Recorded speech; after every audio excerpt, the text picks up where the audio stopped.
20 famous grocery stores from the 1970s that no longer exist. Do you remember? Saturday afternoons, heading to the supermarket with mom and dad. That feeling of sitting in a big metal shopping cart, gazing at the colorful aisles overflowing with goods, or that distinct smell you only found in the grocery stores of yesteryear. Supermarkets in the 70s weren't just places to shop, they were an essential part of daily life, a community hub where neighbors would bump into each other and chat. But time moves on, and many familiar names have vanished, existing only in the memories of those who shopped there. Today, we're going to take a walk down memory lane together to reminisce about 20 famous grocery store chains from the 1970s that are now just cherished memories. A&P, the Great Atlantic and Pacific Tea Company. Speaking of the 70s, you can't forget A&P. The chain's full name was the Great Atlantic and Pacific Tea Company, but everyone affectionately called it A&P. This chain started operating in 1859, initially just a small chain specializing in tea and coffee. However, they were constantly innovating and developing. From 1915 to 1975, A&P became the largest grocery store chain in the United States. In fact, up until 1965, A&P was the largest retailer in the U.S., just as famous as big names today like Walmart or McDonald's. A&P was one of the pioneers of the economy store model with low prices and later developed larger self-service supermarket models, replacing many traditional smaller stores. They were also famous for their very popular private labels like 8 O'Clock Coffee and Jane Parker Baked Goods. A&P also showed concern for environmental preservation by using friendly brown paper bags. However, over time, A&P struggled to modernize its stores and compete on price in an increasingly fierce market. Despite trying various strategies, including a low-price program called WEO, the chain gradually weakened and faced bankruptcy. Although there were efforts to turn the situation around and even acquire some other chains, A&P ultimately had to close permanently in 2015. Pantry Pride. In the eastern United States, another name many still remember from the 1970s is Pantry Pride. This chain has a rather interesting history. Initially, Pantry Pride operated under the name Giant Quality Price Cutter in the state of Pennsylvania. By the early 1970s, the parent company that owned this chain, Food Fair, decided to convert most stores to operate under the Pantry Pride banner. Pantry Pride was widely known for offering a wide variety of products and maintaining competitive prices, attracting a large number of consumers. Some people still hold memories of Pantry Pride and Hills. Supermarket paper bags, especially those printed with both names and logos, which happened because both were owned by the same parent company at the time. But like many other retail chains of that era, Pantry Pride also faced financial troubles. These difficulties contributed to the parent company, Food Fair, declaring bankruptcy in 1978. After this event, the Pantry Pride chain gradually disappeared from the retail map, existing only in the memories of those who once shopped there. Alpha Beta. In the southwestern United States, the Alpha Beta chain left a special and lasting impression on many consumers in the 1970s. What made Alpha Beta unique and different was its groundbreaking idea of arranging goods alphabetically, making it easier for customers to find what they needed. They started experimenting with this innovative idea very early on in 1915. The first official Alpha Beta store, applying the alphabetical arrangement idea, opened in California in 1917. This idea quickly gained popularity and acceptance. Besides grocery retail, Alpha Beta was also the birthplace of Alfie's coffee shops. Later, this coffee shop chain grew and became the famous Denny's restaurant chain we know today. Alpha Beta was acquired by American Stores in 1961. After the merger, the chain expanded its business scope, selling not only groceries, but also electronics. However, after its parent company, Food Fair, encountered financial difficulties in 1978, Alpha Beta began undergoing significant changes. The name Alpha Beta was gradually removed from stores, and many old locations were converted into stores under the Ralph's or Food for Less brands. By September 1995, the Alpha Beta chain had completely disappeared from the market. Eagle Food Centers. Heading back to the Midwestern United States, Eagle Food Centers was a prominent name in grocery retail at the time. This chain had quite old origins, starting in 1893. Eagle Food Centers developed strongly throughout the early 20th century. By the 1930s, this chain had pioneered the self-service supermarket model, offering a more convenient shopping experience for customers. Growth continued, and in 1968, the Lucky Stores chain acquired Eagle Food Centers. After the acquisition, the chain's name was changed to Eagle Discount Supermarkets. Although initially achieving some success after the name change, Eagle Food Centers couldn't avoid financial difficulties, much like the fate of many other retail chains during this period. They officially declared bankruptcy in 1978, a turbulent year for the retail industry mentioned in the source. After the bankruptcy declaration, store closures occurred gradually. By 2003, the last stores bearing the name Eagle Food Centers had officially ceased operations. The disappearance of Eagle Food Centers is also part of the broader picture of change and intense competition in the U.S. grocery retail industry in the late 20th century. Hearing about these names, among A&P, Pantry Pride, Alpha Beta, or Eagle Food Centers, which chain brings back the most memories for you? Did you ever shop there with your family? Please share your thoughts and memories in the comments section below. Skaggs Companies. Few average consumers know that Skaggs Companies was a crucial precursor to many famous chains that are still strong today. Big names like Safeway, Albertsons, Osco Drug, and Long's Drugs all have historical ties to Skaggs Companies. The company was founded by Samuel M. Skaggs in 1915. It had a very humble beginning, with just a single cash-and-carry store in the state of Idaho. With the help of his brothers, Samuel M. Skaggs's chain of stores rapidly expanded in scale and location. By 1926, the company made a crucial strategic move by merging with another company to form Safeway. Under the management of Charles Merrill, Safeway continued to develop strongly. Later, Skaggs Companies developed into American Stores, a large retail group. American Stores even partnered with Albertsons to test and open combined food and pharmacy stores, a precursor model for later supercenters. Although the name Skaggs Companies is no longer common in the memories of many modern shoppers, their legacy and influence in the U.S. retail industry are still very significant, contributing to shaping the face of many familiar chains today. Colonial Stores.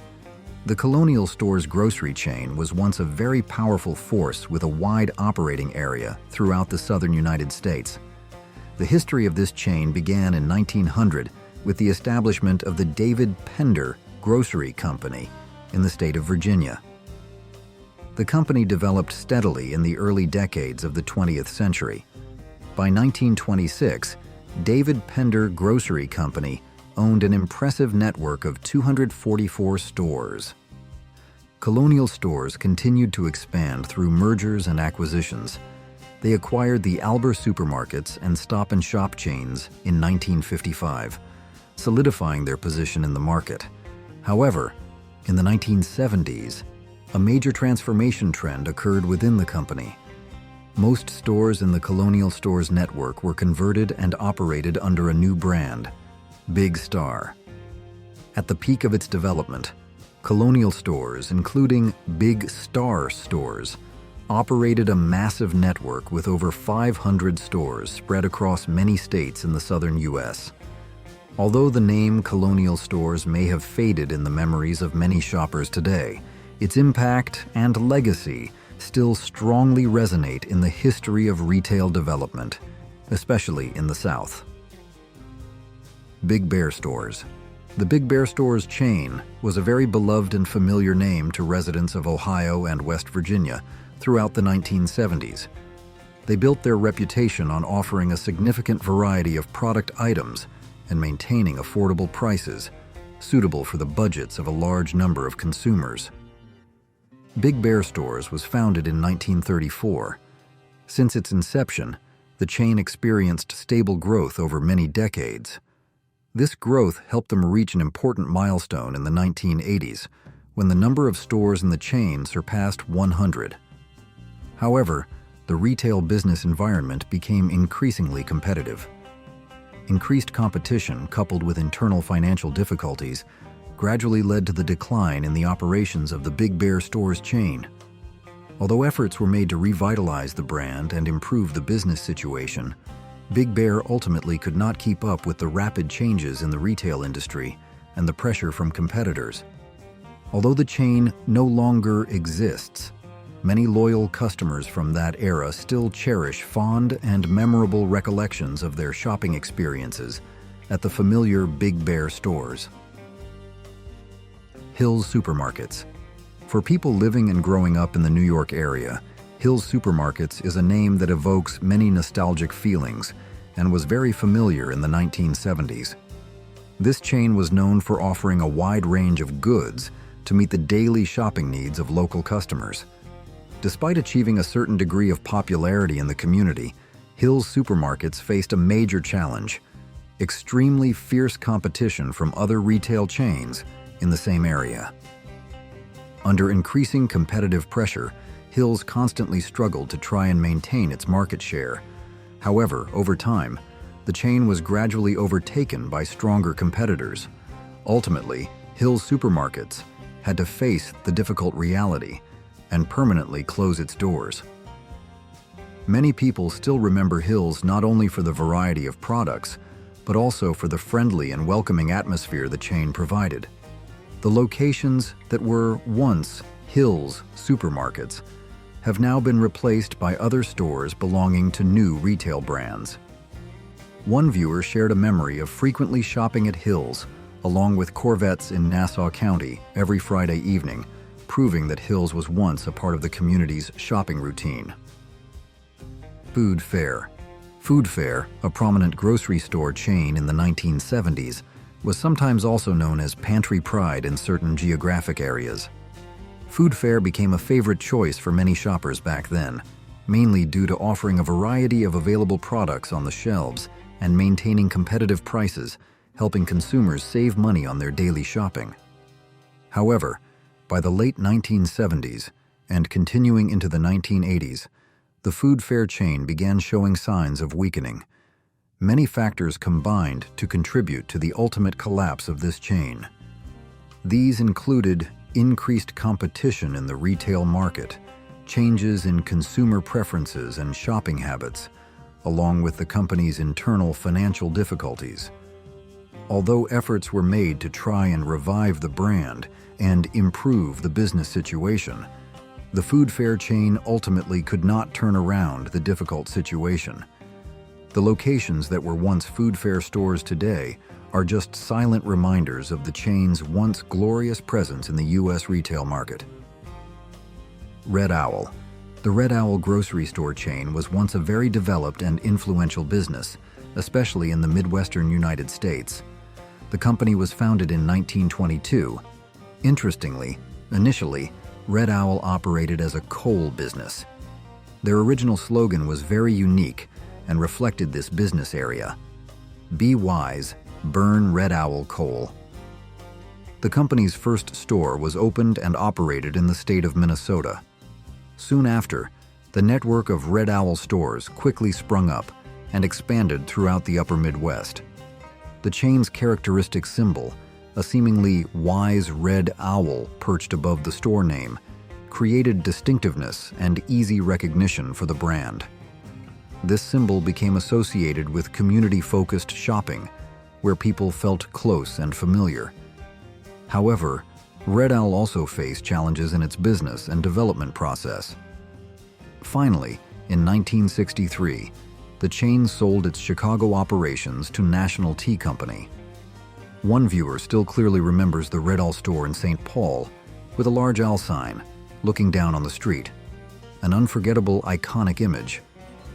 Red Owl was also famous for its meat counter, even calling itself the Meat People, to emphasize the quality of this product.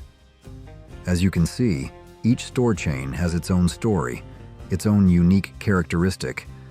From the wise owl of Red Owl, the alphabetical arrangement idea of alpha beta, or simply the familiar paper bags, these little things created memories. Are there any stores on this list that you still remember clearly? Are there any details about them that you'd like to share? I would love to hear your story. National Tea.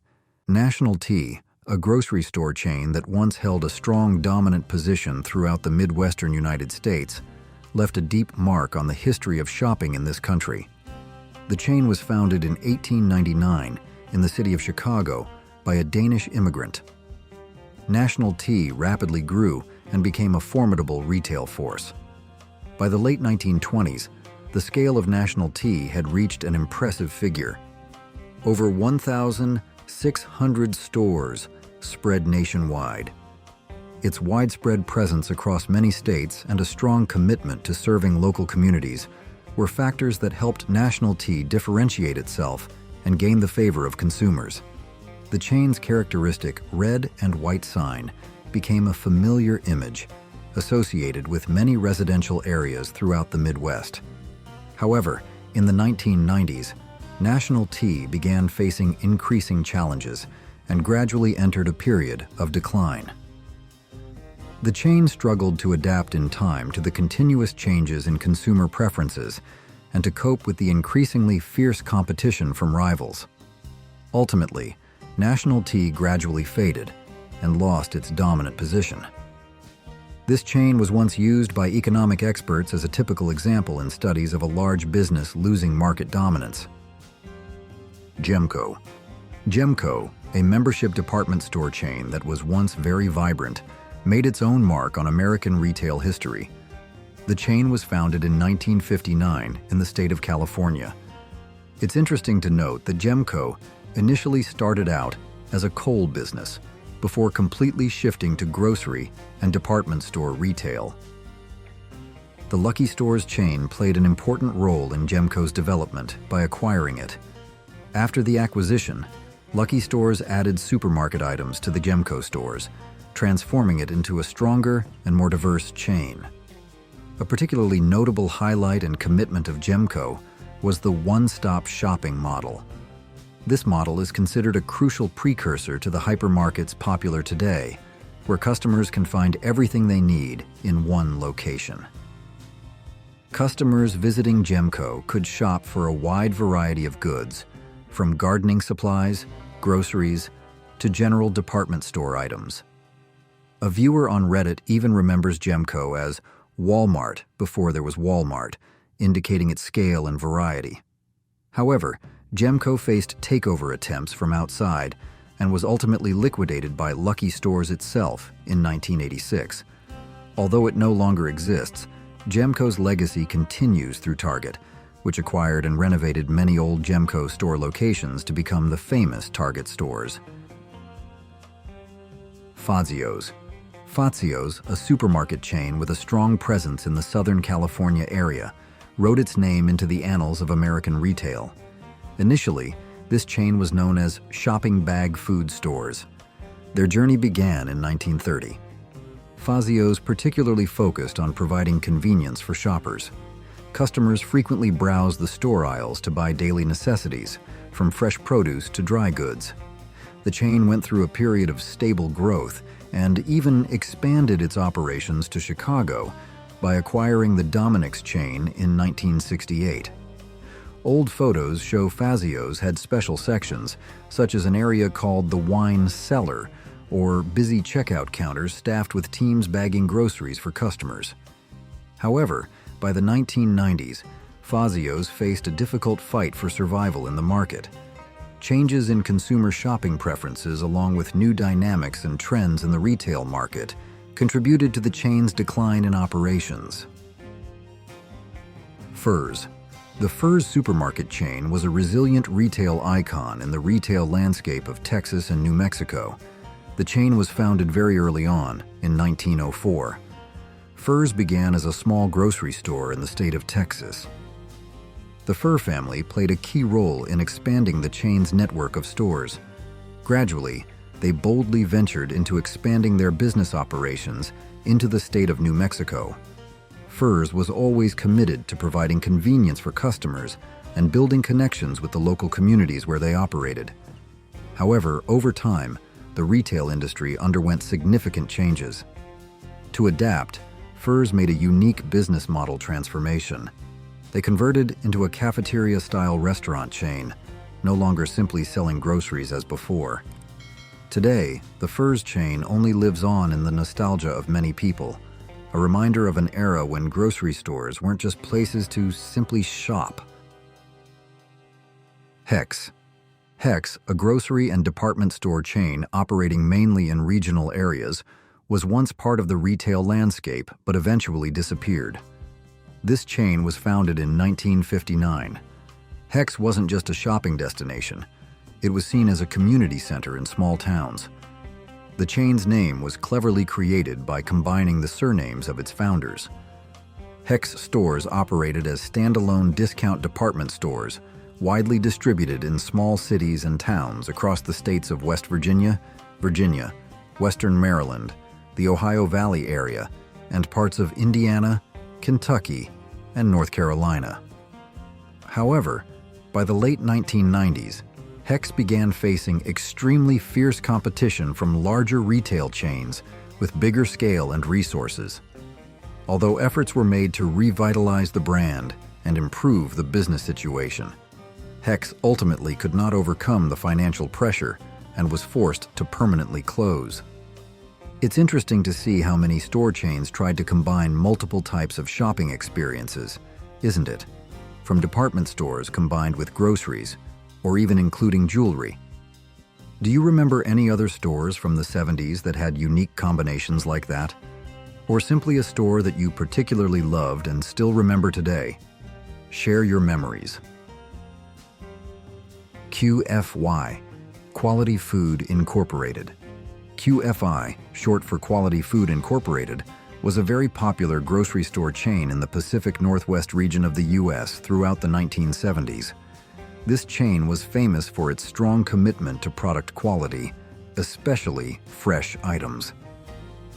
Thanks to this focus, QFI quickly became the top choice for many shoppers in the area, providing friendly, customer-oriented service and a diverse range of goods helped QFI build a solid position in the competitive grocery market at the time.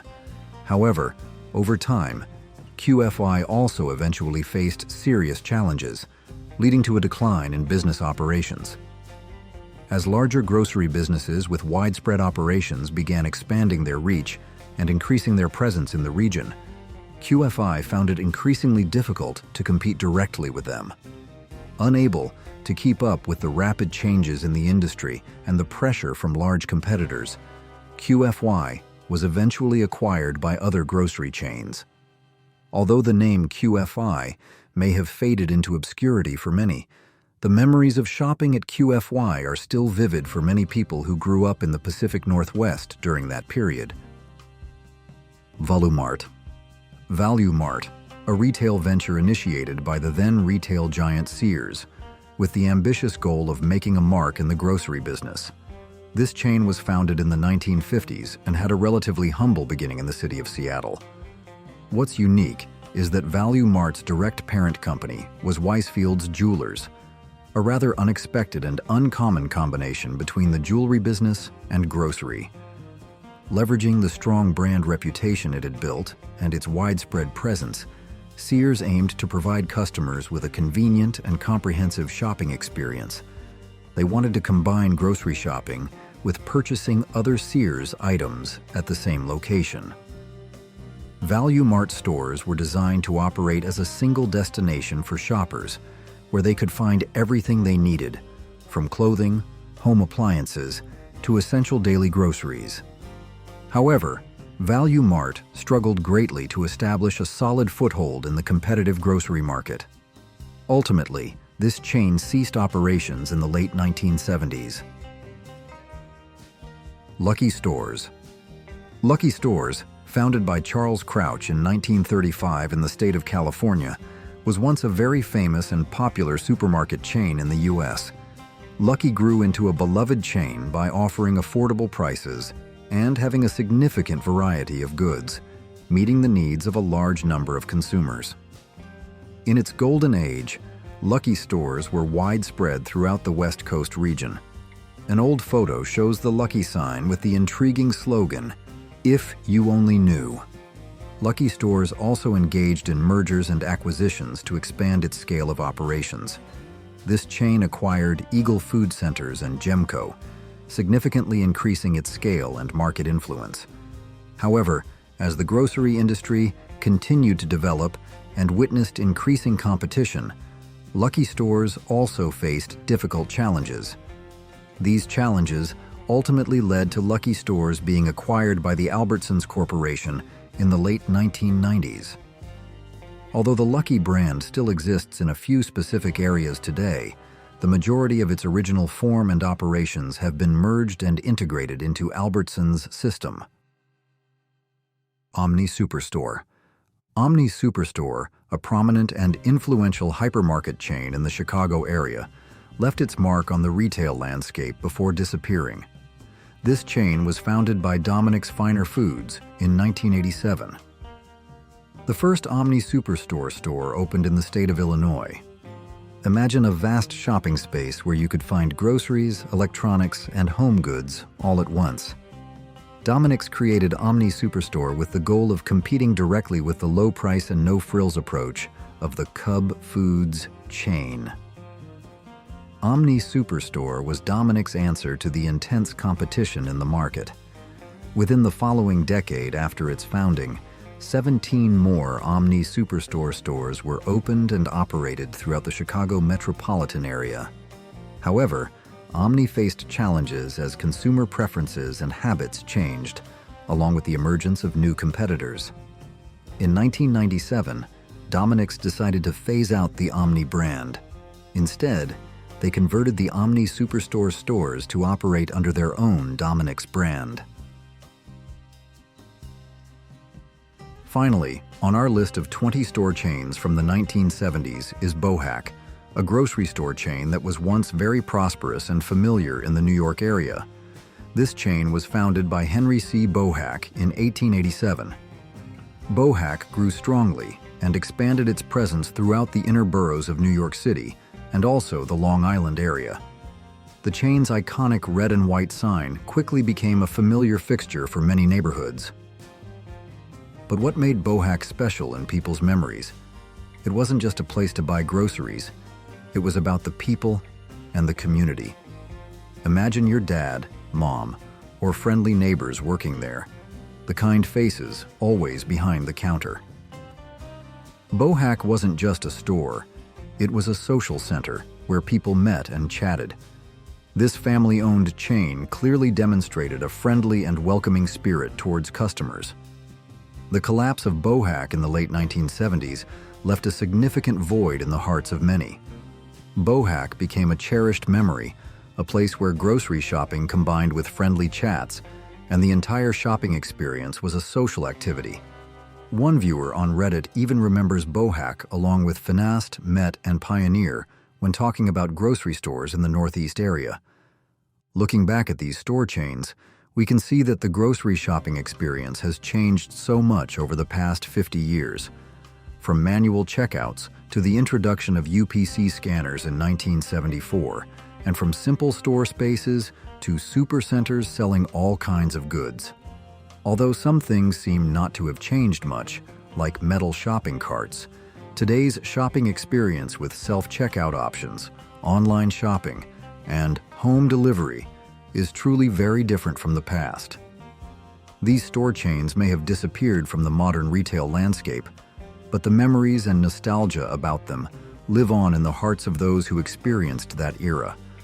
Those are memories of finding affordable prices, of favorite products they always found on the shelves, of the friendliness of the employees, and of the feeling of going shopping like a fun family outing. Top 20 Biggest U.S. Retail Chains Near Collapse. Once, these stores were part of everyday American life. Busy aisles, familiar faces, and shelves stacked with possibility. But now, many are vanishing fast. In this video, we're uncovering 20 U.S. retail giants that are dangerously close to collapse. McDonald's. McDonald's brought families together under golden arches that promised a hot meal for only a few spare dollars and a break from the day's grind. For generations, it stood at the crossroads of affordability and routine. Familiar counters, smiling crews, and the smell of fries spilling from paper bags. But that chapter seems to be fading. In neighborhood after neighborhood, especially in working-class districts, those storefronts are darkening. The numbers speak plainly. A Big Mac meal now averages $13, turning a fast food visit for a family of 4 into a financial strain. Households who counted McDonald's as a weekly comfort are now making the hard decision to cook at home, not by choice, but by necessity. Beneath the surface, the challenges run deeper. Locations in major cities like Chicago and Los Angeles are shuttering not only from declining foot traffic, but due to rising crime and shrinking staff pools. Jobs that served as a stepping stone for teens and part-time workers now go unfilled. Self-order kiosks have replaced human interaction, leaving behind a sterile, transactional experience that many, especially the elderly and children, struggle to connect with. And yet, competitors are waiting in the wings. Chick-fil-A, Wendy's, and even gas station chains are stepping in, reshaping the quick-serve landscape. As the pillars that built McDonald's begin to fracture, it becomes harder to ignore what's at stake. Not only the decline of a fast food empire, but perhaps a deeper unraveling of an American institution. CVS. Pharmacy counters used to be part of the neighborhood rhythm, lined with cough syrup, cotton swabs, and the quiet comfort of knowing help was nearby. For decades, CVS stood among the most recognizable names in that world, woven into suburban strip malls and city corners across America. But the ground beneath it is shifting faster than anyone expected. As prescription refills shift to app-based services, virtual consultations gain traction, and next-day shipments become the norm. CVS finds itself confronting pressures that extend well beyond financial decline. The chain, defined by accessibility, is now burdened by rising labor costs and the heavy upkeep of thousands of locations. Amazon and other digital-first platforms have swept in with faster, cheaper alternatives, reshaping expectations and dismantling what used to be the norm. Although CVS holds the top spot among pharmacy networks nationwide, that distinction carries diminishing weight in a market shaped by instant access and changing expectations. Reports show a growing number of customers have already made the switch. Each change begins with a personal choice: a parent choosing home delivery for allergy medicine, an older adult deciding to stay home instead of making the trip to the pharmacy. It adds up. And now, CVS is standing at a crossroads. As the marketplace continues to prioritize faster access, seamless service, and constant evolution, the question grows louder. How long can brick-and-mortar locations hold their ground? Dollar General. Could a single storefront really carry the weight of an entire town? For years, Dollar General played that role across rural America, stocking the essentials in places overlooked by big chains. It wasn't built for flair, it was built for function. Bread, batteries, cough syrup, crayons, all within reach and within budget. Families relied on it not because they wanted to, but because they had to. Now, that fragile support is starting to collapse. Despite operating more than 19,000 stores, more than Walmart, McDonald's, or Starbucks, the company is stumbling. In 2023, its stock nosedived over 50%, triggering a leadership shakeup and public concern. Violence has surged inside its locations, especially in southern states, where understaffed stores operate without basic security or working safety equipment. The Occupational Safety and Health Administration hit the company with record-setting fines after uncovering blocked exits, untrained workers, and fire hazards. Meanwhile, rapid expansion has outpaced the company's ability to maintain its stores. Products are scattered without order, dates on packaging often pass unnoticed, and staff levels have fallen to critical lows. As conditions decline, trust among loyal shoppers is beginning to unravel. And for towns with no other retail options, this slow decay signals more than corporate failure. It's a growing fracture in the backbone of America's rural economy. Pier 1 imports. Fragrance and fabric used to lead the way through Pier 1. You'd step across the threshold and into a world lined with carved wood, textured pillows, and glassware with imperfect edges, the kind that felt crafted by hand, not stamped by machines. Every shelf held something unexpected. That surprise helped Pier 1 stand apart, drawing in shoppers with a taste for pieces that told a story. Now, that rhythm has vanished. Its attempt at revival through e-commerce has stumbled, generating delays, dissatisfaction, and growing disconnection from its original appeal. Orders arrive late, quality slips through the cracks, and prices no longer make sense in a world shaped by free shipping and 5-star reviews. Its core audience has pulled back. Rising rates and tighter wallets have driven middle-income buyers toward big-box stores with faster service and fewer risks. Meanwhile, Pier 1's attempt to cut overhead by trimming staff and thinning inventory has only magnified its problems. Warehouses can't keep pace, and the curated charm has dissolved into repetition. The brand's name continues to float across websites, yet the experience now offered lacks the craftsmanship and intimacy that once set it apart. Products may still appear in listings, but the atmosphere that once defined the company has faded amid the churn of modern retail transitions. Bed Bath & Beyond. For decades, Bed Bath & Beyond anchored suburban shopping with its sprawling aisles of cookware, stacked linens, and those oversized blue coupons that filled drawers in homes across America. It carved out a place in suburban life, offering everything from coffee makers to college dorm linens. But that familiar presence is vanishing, store by store. More than 200 locations have closed in the past year alone, part of a rapid unraveling fueled by overextended supply chains, bloated inventories, and outdated pricing tactics. Losses have soared beyond $5 billion, while internal leadership turnover has only deepened the instability. Shoppers walk into half-stocked stores with vacant shelves and shrinking staff. Employees are let go, payouts are slashed, leases are canceled. Attempts to challenge dominant tech-driven retailers fell flat, and rebranding came well after consumer habits had shifted elsewhere. Amazon and Walmart now dominate the space comfortably held by Bed Bath & Beyond. The company has become a cautionary case, one where hesitation outpaced innovation. Activity across its aisles has dwindled. In place of that familiar hum, a gradual decline moves through each site, signaling the unraveling of a brand once considered integral to daily domestic life in the U.S. The shelves haven't all been cleared yet, but the dust is beginning to settle. Do you miss any of these stores, or have you already moved on to other options? Rite Aid.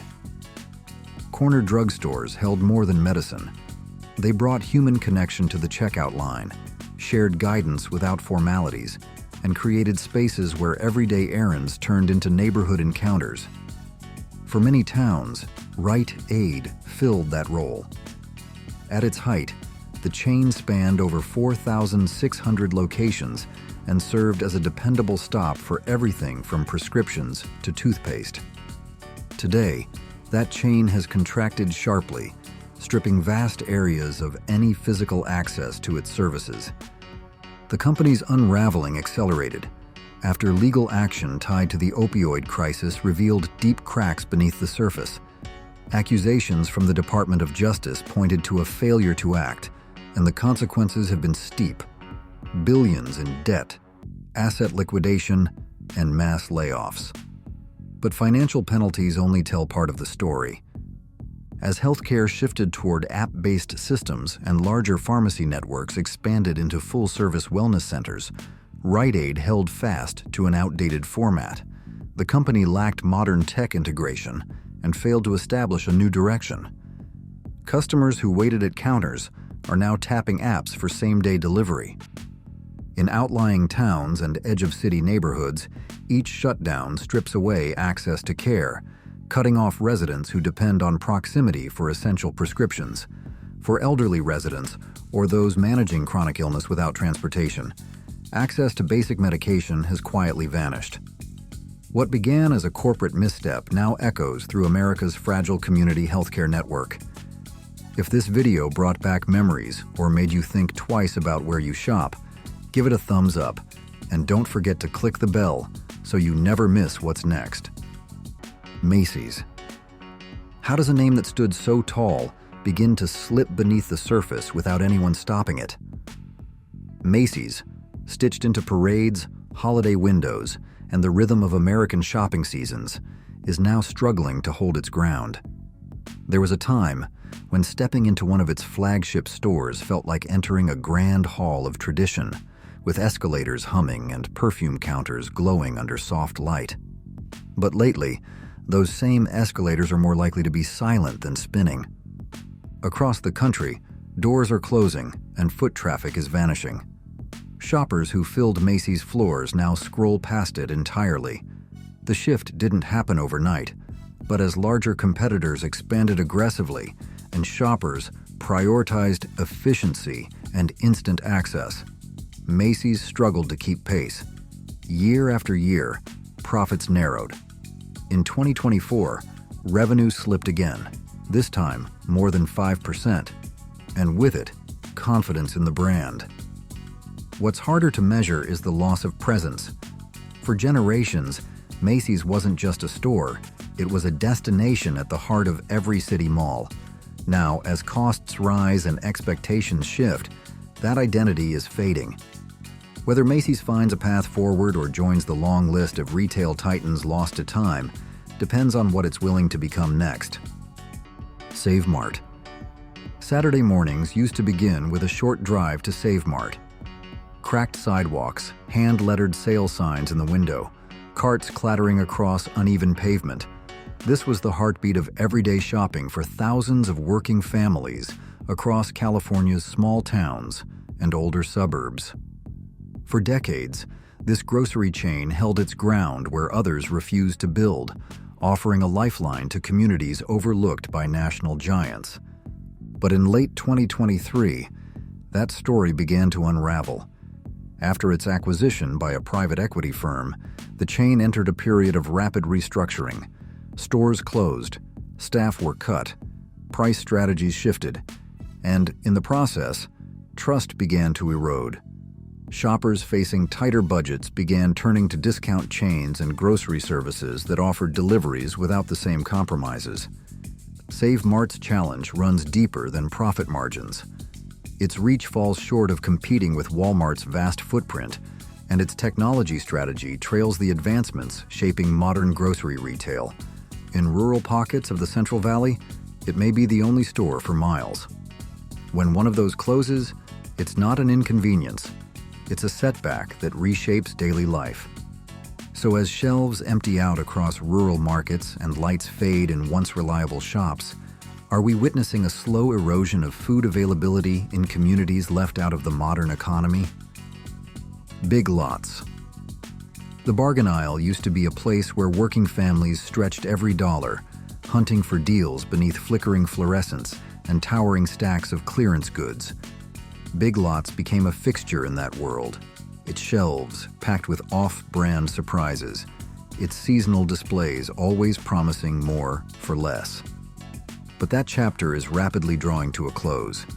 In 2024, over 150 stores have been shut down, and those remaining often resemble a warehouse in disarray. Walk into one now, and you're more likely to encounter half-stocked shelves, dim corners, and a staff pushed beyond their limits. The company's formula, low prices on bulk closeouts, has buckled under rising shipping fees, labor shortages, and inflation that shows no mercy. While giants such as Walmart and Dollar Tree sharpen logistics and grow through modern channels, Big Lots struggles to keep pace. The website functions poorly, upgrades show little traction, and internal stability continues to erode. Staffing disruptions have reached critical levels. Pay stagnates, spirits drop, and dissatisfaction among shoppers grows louder by the day. Analysts warn that Big Lots is edging toward collapse, not with a bang, but a steady erosion. A brand built on helping struggling Americans afford life's basics may soon disappear, another casualty of an economy that's outpacing its oldest survivors. Best Buy. What draws people into a store when screens already bring the world to their fingertips? For years, Best Buy offered something more than a purchase. It gave customers the space to wander through glowing aisles, test a new laptop, or compare televisions side by side. Families visited on weekends, teens browsed headphones with birthday cash, and sales associates explained new gadgets with patience and pride. But those scenes are growing rare. In 2023, Best Buy reported a sharp decline in both revenue and profit. Not because people stopped buying tech, but because the way they buy has changed. Consumers have shifted toward tech-driven channels that offer faster service, broader selection, and easier comparisons. Amazon, with its massive inventory and fast delivery, has outpaced what traditional retail can offer. Meanwhile, rising rent, labor costs, and a cooling tech market have placed added pressure on Best Buy's in-store model. As devices last longer and consumers hesitate to upgrade, the company has begun shrinking its footprint, closing stores in once busy retail corridors. What remains is a question of relevance. Without a physical presence, the experience of discovery grows thinner. Best Buy's retreat marks more than a business decision. It signals another thread coming loose in the fabric of American retail life.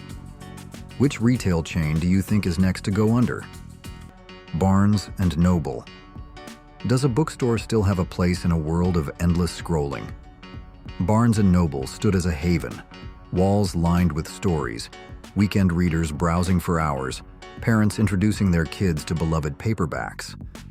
The experience felt intentional, slow in the best way, and anchored in discovery. But in today's market, that pace no longer keeps the lights on. By 2024, over 180 locations have closed. Many of those left are bleeding revenue. Attempts to branch into lifestyle retail, puzzles, mugs, curated gifts, haven't bridged the growing financial gap. Rent is up, margins are down, and more readers are turning elsewhere, bypassing aisles entirely in favor of faster, more convenient ways to access books. Across the web, the brand has struggled to keep pace. Its ordering system lags, falling short of the speed and reliability customers have come to expect from larger competitors. While Amazon fulfills deliveries within hours, Barnes & Noble's platform continues to frustrate with delays and outdated functionality. Customer loyalty is fading, and even publishers are voicing concern over late payments and shrinking orders. The brand now reflects a pace of reading shaped by reflection and solitude, an approach increasingly at odds with today's fast-scrolling habits and the constant churn of digital content. The company hasn't vanished, but its footing grows weaker with every quarter. For those who found refuge among its stacks, the loss cuts deeper than retail. It marks the fading of a cultural anchor. Walgreens.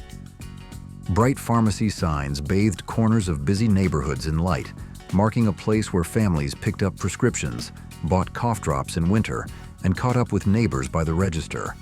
But across the country, those familiar stores are locking their doors for good. In 2024 alone, Walgreens closed over 700 locations, with the hardest-hit states bearing the weight of rising theft, shrinking staff, and neighborhoods left without basic care. Inside the company, the picture looks no better. Billions in losses have forced painful decisions, cutting jobs, selling assets, and reducing hours in stores already short on help. At the pharmacy counter, staff are leaving their posts, speaking out against hazardous working conditions and pre-programmed procedures that override professional discretion. What used to be a 5-minute stop for medicine can now mean waiting in long lines or leaving empty-handed. And there's more at stake than revenue charts. In small towns and working-class districts, Walgreens isn't just a store. It's often the last link to vaccines, blood pressure checks, and children's antibiotics. As the chain retreats, entire communities lose more than convenience. They lose care. What happens next will test more than one brand's future. It may redefine what it means to have access to everyday health in America. Nordstrom. Shoppers used to dress up for a visit to Nordstrom. Polished floors, live pianists, attentive staff who knew your name. It was a place where buying shoes felt like an occasion. That kind of experience set the chain apart, defining luxury retail for generations who valued care as much as clothing. But the rhythm of shopping has changed, and Nordstrom is struggling to keep pace.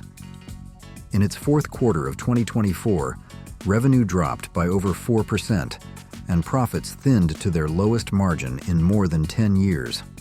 While Nordstrom Rack was meant to draw in value-conscious buyers, its inconsistent performance has left the brand caught between two identities, one foot in high-end tradition, the other chasing discount volume.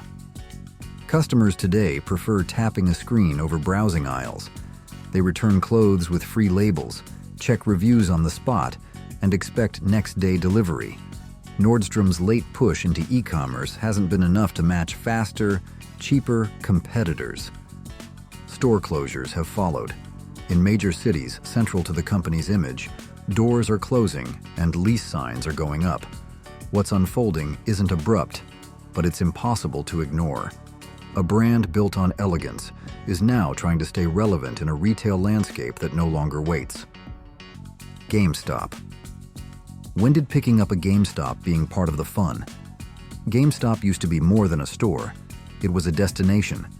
Kids saved lunch money for trade-ins, crowds gathered for midnight launches, and plastic bags full of promise walked out the door. But in 2024, that world is nearly gone. Over 500 locations have shut down this year alone, leaving malls and main streets without the familiar red logo. The company's late attempt to build an e-commerce presence failed to close the widening divide between customer expectations and actual service. Glitches, sluggish shipping, and outdated site design have driven players elsewhere.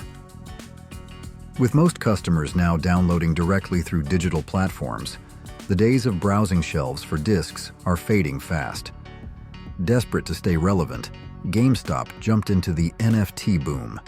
That strategy backfired, resulting in a surplus of unused virtual products and deeper financial strain. Accessory and collectible sales, a small win, now fall short of covering shrinking hardware and software revenues.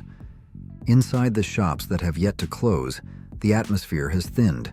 Job cuts, poor leadership, and shrinking crowds have chipped away at stability.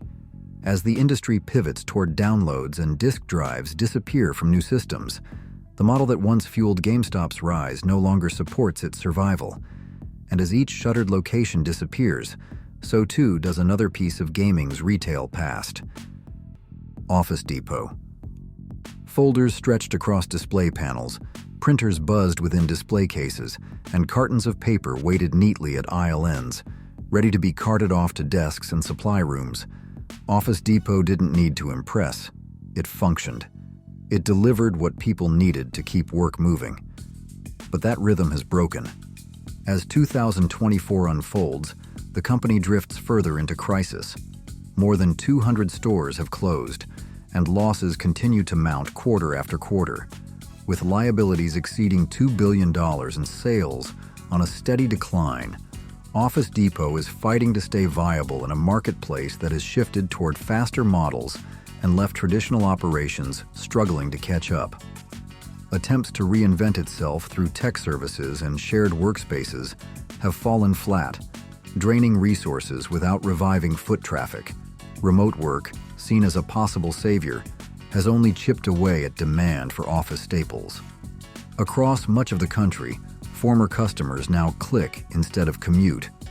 Store shelves grow sparse, employees are stretched thin, and brand identity has all but evaporated.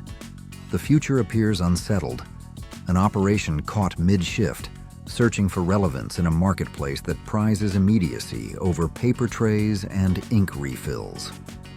Victoria's Secret. Isn't it strange to see a brand that dominated billboards and runways now struggle to find its place on a crowded digital shelf? Victoria's Secret, the crown jewel of American lingerie retail, is faltering under the weight of its own legacy. As of 2024, more than 300 store closures have been reported. Empty aisles and clearance bins have become more familiar than fashion shows and photo ops.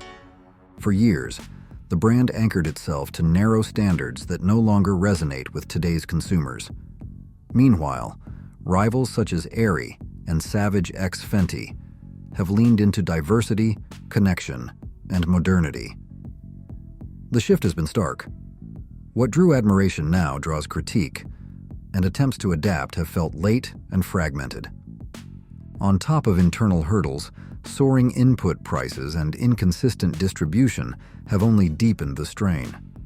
During peak shopping periods, shelves often lack core items, and the company falls short of matching the pace and precision set by sharper rivals. Victoria's Secret isn't merely adjusting to change, it's chasing it. And unless it can rebuild trust, modernize its identity, and reestablish relevance, the brand risks fading into a catalog of retail giants that didn't evolve fast enough. Costco. Rows of bulk goods, the rattle of oversized carts, and the scent of rotisserie chicken near checkout. These were familiar parts of an American weekend.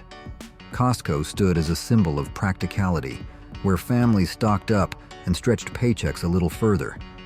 Yet beyond the concrete exterior and rows of overhead lamps, deeper shifts are taking shape, signs that point to more than fluctuations tied to holidays or weather. Although the company reported over $240 billion in revenue in 2024, cracks are surfacing beneath the surface.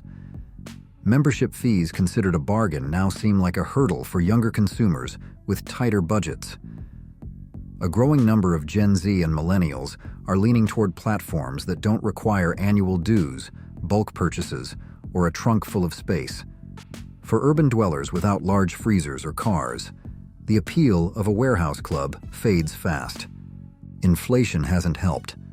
Costs tied to labor, logistics, and imported goods continue to rise.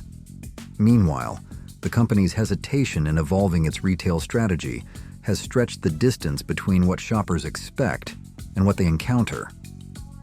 While competitors accelerate with rapid delivery services and app-based convenience, Costco holds to a format shaped in a slower era. Unless something shifts, what felt essential may slowly become irrelevant in a faster, leaner world. Kmart. The red K once stood tall across American suburbs, a beacon for weekend errands and childhood toy runs. Kmart wasn't just a store, it was where working-class families stretched paychecks and kids circled wish list items in the Sunday flyer. But that chapter is closing fast. By 2024, the chain has dwindled to a sparse footprint, its presence overshadowed by towering competitors that now dominate the retail landscape. The numbers tell a grim story. Annual revenue has collapsed below $200 million.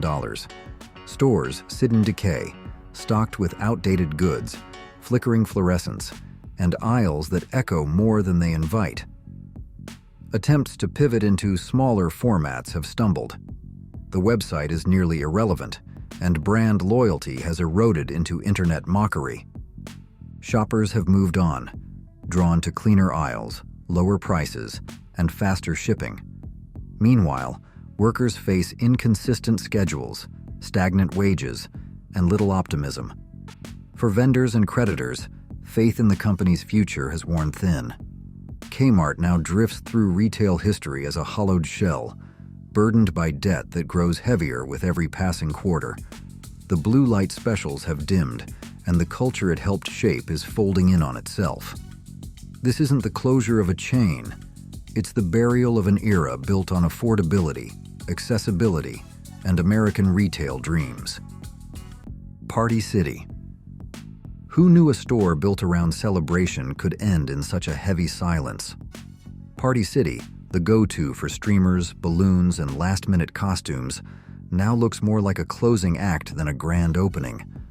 The shelves that used to overflow with glitter and color are thinning out as the company struggles under nearly $2 billion in debt. The trouble runs deeper than dollars. Helium prices have soared, and party habits have changed. Many households now rely on video guides and wholesale delivery services, opting out of in-person shopping altogether.